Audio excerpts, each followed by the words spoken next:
Hello student, अब हम लोग किसी भी पॉइंट का एक लाइन से जो परपेंडिकुलर डिस्टेंस होता है वो कैसे निकालेंगे वो देख लेते हैं हम लोग। देखिए, कुछ नहीं करना है, ये वाला पॉइंट इस लाइन से कितने परपेंडिकुलर डिस्टेंस पर है उस डिस्टेंस को कैसे निकालेंगे आप। तो कुछ नहीं करना है, इस लाइन की इक्वेशन में x1 y1 पॉइंट डाल दो, डिवाइड बाय x के कोएफिशिएंट का स्क्वायर प्लस y के कोएफिशिएंट का स्क्वायर अंडर रूट मॉड्यूलस डाल दो, क्योंकि डिस्टेंस कभी नेगेटिव नहीं होता, पॉजिटिव होता है, उसके लिए हम लोग मॉड्यूलस डाल रहे हैं। अब आगे देखेंगे distance between two parallel lines.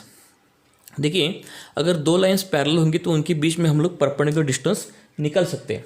Are getting my point. दो लाइंस अगर पैरेलल होंगी तो उनके बीच का हम लोग परपेंडिकुलर डिस्टेंस निकाल सकते हैं। अगर लाइन ऐसे इंटरसेक्टिंग होगी तो उनके बीच में कोई डिस्टेंस नहीं होता। ध्यान रखना, जब लाइंस पैरेलल होगी तभी हम लोग उनके बीच का डिस्टेंस निकाल सकते हैं। उसका फॉर्मूला होता है C2 - C1 under root of A² plus B²। अब ये जो फॉर्मूला है इसको कैसे यूटिलाइजेशन करना न्यूमेरिकल में आपको समझा। तो उससे पहले दी हुई दो लाइंस पैरेलल है कि नहीं इसको कैसे आप ढूंढोगे। कुछ नहीं, x के पहली लाइन का x का कोएफिशिएंट, दूसरे लाइन के x का कोएफिशिएंट, इनका रेशो इज इक्वल टू पहले लाइन के y का कोएफिशिएंट डिवाइड बाय दूसरे लाइन का y का कोएफिशिएंट। इसका रेशो एक दूसरे को इक्वल अगर होगा, A1 A2 equal to B1 B2 होगा तो लाइंस पैरेलल लाइंस होती है। जैसे ये अगर दो लाइंस का इक्वेशन है तो देखिए 2/4 कितना हो गया 1/2, 3/6 कितना हो गया 1/2। तो x के कोएफिशिएंट का रेशो 1/2 आ रहा है, y के कोएफिशिएंट का रेशो 1/2। इसका मतलब दोनों भी लाइंस पैरेलल है। अब आपका क्वेश्चन पूछ रहा है कि इनके दोनों के बीच का डिस्टेंस कितना होगा। तो उसका एक शॉर्टकट में आपको तरीका समझाओ। तो क्या करो, जब भी दो पैरेलल लाइंस के बीच में अगर डिस्टेंस पूछ रहा है, परपेंडिकुलर डिस्टेंस पूछ रहा है, तो कुछ नहीं करना है कि पहले ढूंढो ये वाला condition A1 A2 is equal B0। एक बार ये वाला कंडीशन फुलफिल हो गया तो अब करना क्या है कि दोनों के x का कोएफिशिएंट सेम कर दो और y का कोएफिशिएंट सेम कर दो, तब जाके ये वाला फॉर्मूला लगा देना। क्यों? क्योंकि इस फॉर्मूले को अगर आप देखोगे तो इसमें कहीं पर A1 B1 A2 B2 ऐसा कुछ लिखा है क्या? नहीं लिखा। इसका मतलब क्या करना पड़ेगा आपको, A क्या होता है x का कोएफिशिएंट और B क्या होता है y का कोएफिशिएंट। अब यहाँ पे A1 A2 B1 B2 ऐसा कुछ लिखा नहीं, इसका मतलब आपको पहले क्या करना पड़ेगा, x के कोएफिशिएंट को इक्वल करना पड़ेगा और y के कोएफिशिएंट को इक्वल करना पड़ेगा।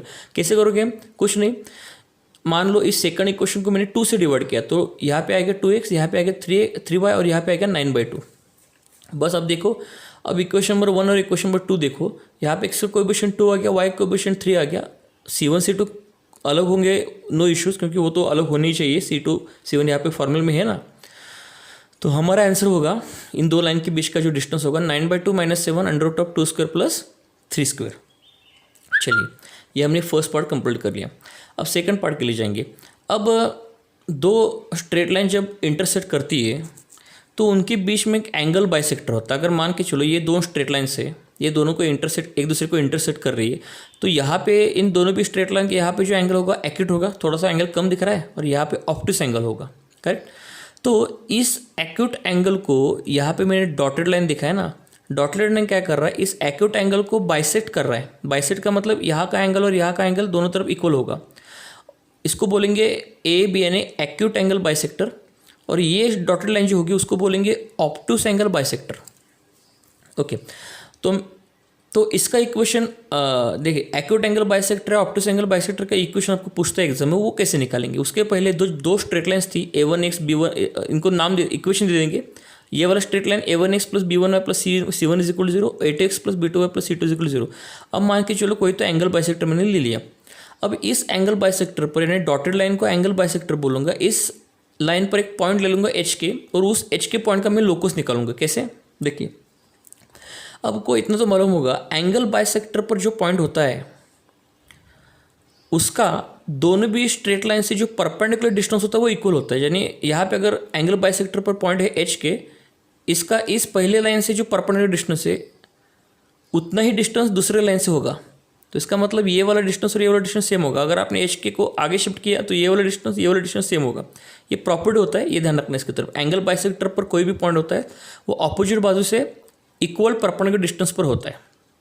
तो बस अब HK का दोनों भी स्ट्रेट लाइन से जो परपेंडिकुलर डिस्टेंस है वो निकालो और उनको इक्वल कर दो। कैसे? अब पहले लाइन से क्या होगा, x और y की जगह पर HK डाल दो, तो A1H plus B1K plus C1, x के कोएफिशिएंट का स्क्वायर प्लस y के कोएफिशिएंट का स्क्वायर क्या होगा, A² प्लस B² हो जाएगा।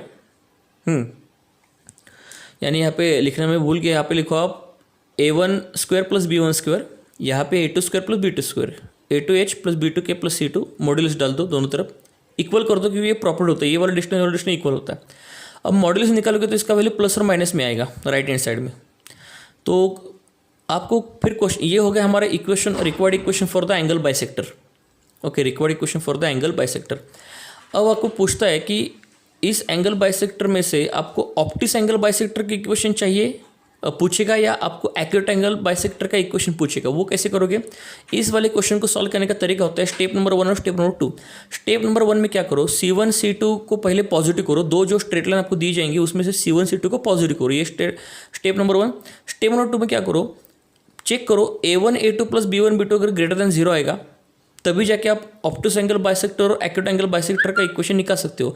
क्यों? क्योंकि प्रॉब्लम क्या होता है कि A1 A2 plus B1 B2 equal to 0 हो गया तो दो स्ट्रेट लाइन एक दूसरे को परपेंडिकुलर होती है, तो उसमें कोई एंगल बाइसेक्टर का मतलब ही नहीं बनता ना अगर लाइन्स एक दूसरे को परपेंडिकुलर होंगी तो जब भी A1 A2 plus B1 B2 greater than 0 होगा या A1 A2 plus B1 B2 less than 0 होगा तब जाके ही आप ऑप्टिस एंगल बाइसेक्टर का इक्वेशन या एक्यूट एंगल बाइसेक्टर का इक्वेशन निकाल सकते हो।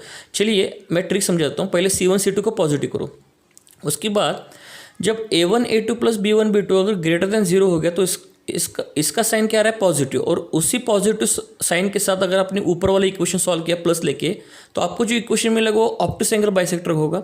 अगर ऊपर वाला इक्वेशन इसके यानी ये जो कंडीशन था A1 A2 plus B1 B2 greater than 0 इसके ऑपोजिट साइन से अगर ऊपर वाला इक्वेशन सॉल्व किया तो आपको मिलेगा एक्यूट एंगल बाइसेक्टर। कभी कभी A1 A2 plus B1 B2 less than 0 भी आ सकता है, तो लेस देन 0 आ गया तो अगर इसका मतलब इसका वैल्यू निगेटिव होगा और निगेटिव के साथ अगर आपने ऊपर वाला इक्वेशन सॉल्व किया तो ऑप्टिस एंगल होगा।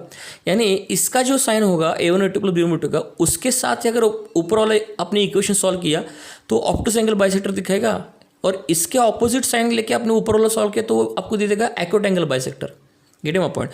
और आपको पूछता है कि यहाँ पे जो एक्यूट एंगल बाइसेक्टर का रीजन होगा या एक्यूट ऑप्टिस एंगल बाइसेक्टर का रीजन होगा या एक्यूट एंगल बाइसेक्टर रीजन होगा, तो ओरिजिन कहाँ पे लाई करता है।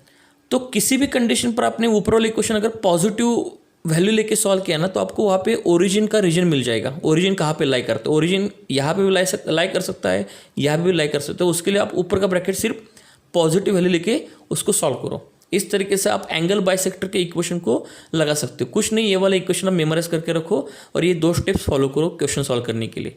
Thank you so much.